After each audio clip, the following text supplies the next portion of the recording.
We will bring two clean-cut answers to two questions which get people confused, even a push factor for one to become an atheist. First question: if Allah created everything, He also created the devil and all what is evil, then someone who creates evil is evil himself. Astaghfirullah. Second question: most of the people go to hell because of the devil. Where is justice and where is mercy? Even though these two questions look confusing, excellent answers are given to them in Risale-i-Nur, which is a tafsir on the Quran. In this video, we will give answers to those questions. Don't forget to like our video. Let's start with the first question. First, we need to mention one thing. Who is bad? The one creating evil or the one choosing to do evil? Creating harm isn't harm. Choosing to do a harmful act is harm. In other words, creation evil isn't evil. Choosing to do an evil act is evil.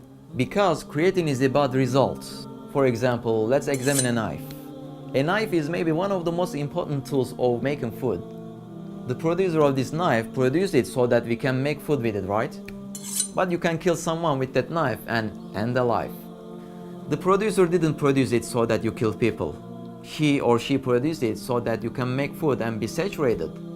But if humans stab people with that knife instead of slicing up fruits and vegetables and be saturated with it, the whole fault is on the person choosing to do that with their bad decision. The rainfall is a cause to keep the water cycle going. It also helps agriculture greatly. Forests and plants get the water they need and survive thanks to rainfalls. It helps the dust particles descend to the ground and cleans the sky. It's innumerable. If a man puts hair gel on his hair, wears white pants, white sneakers, and goes outside, and if the rainfall starts about 30 minutes later, think about how that man will be like.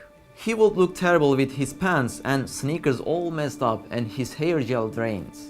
And if he says rainfall is bad and whoever is causing it is evil, it will be ridiculous, wouldn't it? Rainfall was bad for him only because of his own will and choices, but generally rainfalls are definitely good. Just like that, devil is a cause, a step to raise some people to heaven, and a pit to cause some people to fall deep down to hell. Another principle is this: small harms can be accepted for great prosperity. If we leave the great prosperity because of that small harm turns into a great harm. For example, think about the gangrenous finger. Cutting that finger is harm when we look at the appearance. Your finger will be cut, you'll be in pain, and you'll have 4 fingers left. If you cut that finger, your arm will be saved. So what happens if you don't cut that finger to run away from that small harm? That small harm turns into a great harm. You also lose your arm.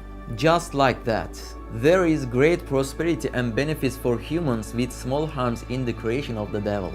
Meaning the creation of the devil may seem bad, but it's good considering the results. Now you can say, brother, you are trying to show the devil like it's a good thing. We will now prove to you that the creation of the devil is good in results. Yes, there are levels from a seed to a great tree. Meaning when you put a seed in soil, it's a seed at first.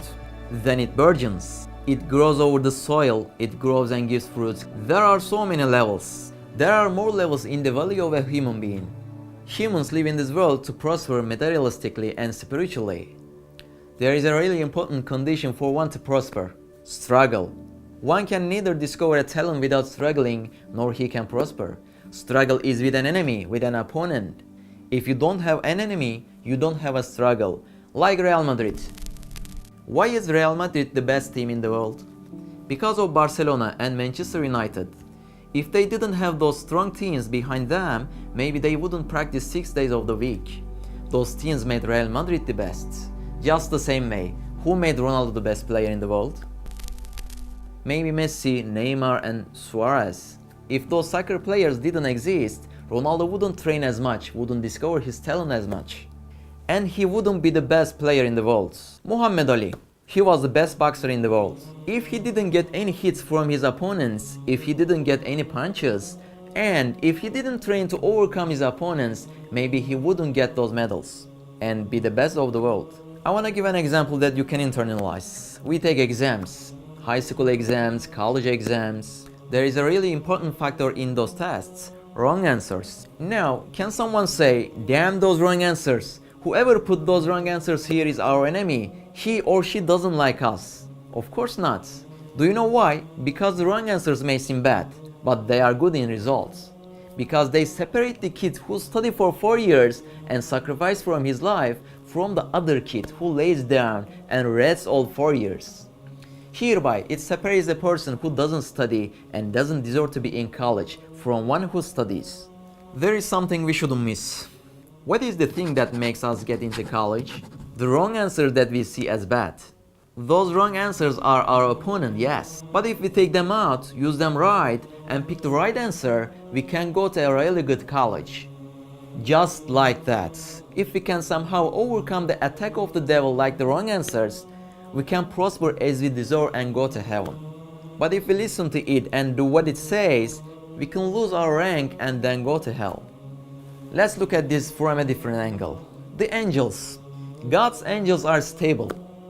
Even though they pray all the time, their levels are stable because they don't have an enemy to defeat and promote to higher rank. Since they don't have an enemy, meaning the devil doesn't bother them, they have a stable rank. We understand this in the light of these examples. Humans need an enemy to prosper or descend to where they deserve to be.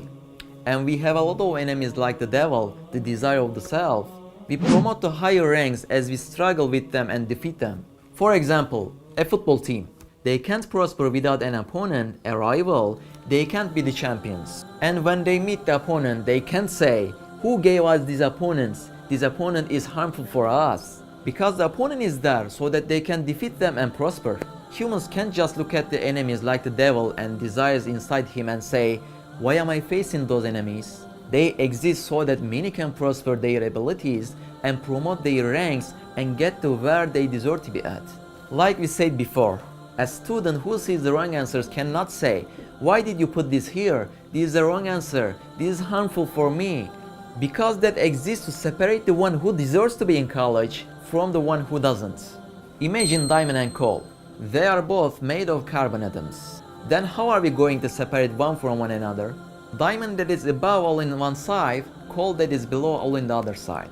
If we say that they are equal because they are both made of carbon atoms, it will be unfair. We need to separate one from one another and put them to the ranks they deserve to be at. Fire distinguishes coal from diamonds. Coal burns out, the diamond doesn't.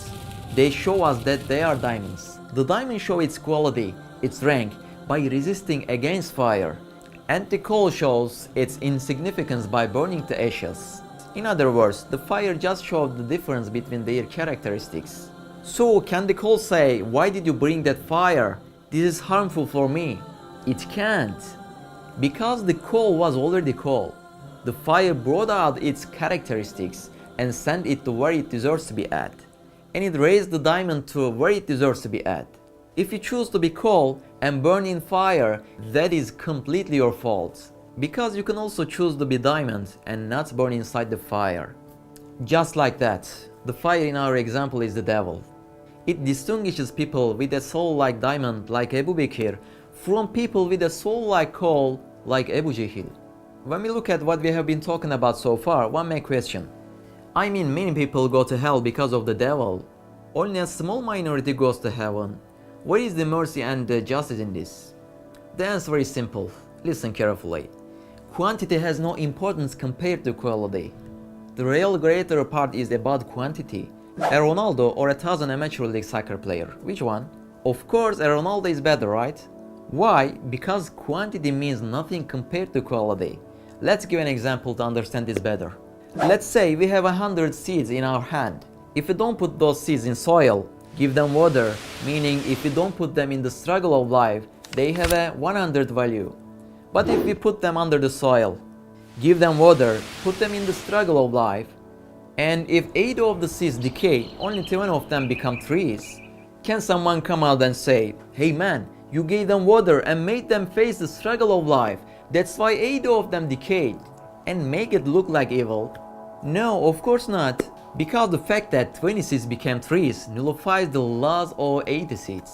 When the seeds were $100 at first, since the 20 trees will give hundreds of thousands of fruits, they will be 10 times, 100 times, maybe 1,000 times more than $100. So, like I said in the beginning, quantity has no importance compared to quality. When there are people like Abu Bakr who live by God's word and live like a human being, are we going to upset about the murderers, the rapists, the perverts who live without the rules of God. Let them be, their place is the hell. It doesn't matter how many people they are. The quality of the people of the heaven doesn't even let us understand their absence.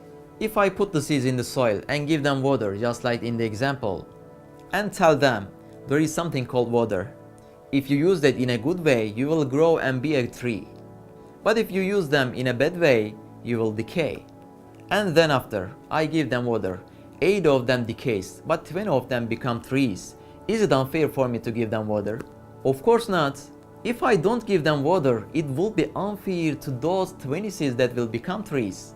Because those seeds listened to me and therefore became trees. 8 of them only decayed because of their own mistake. Just like that, Allah is telling us the way to fight with the devil. If we do as He says, we raise to the best of the best, get to where we deserve to be at. But if we choose to listen to the devil with our own will and don't listen to Allah, we decay just like those seeds. Therefore, it's a great justice for Allah to create the devil. Why would Abu Bakr and a rapist be in the same place? That's the greatest justice. And it's the end of another video. If you want more information, Towards Eternity is always here. You can always text us. We are ready to give answers to many questions you may have.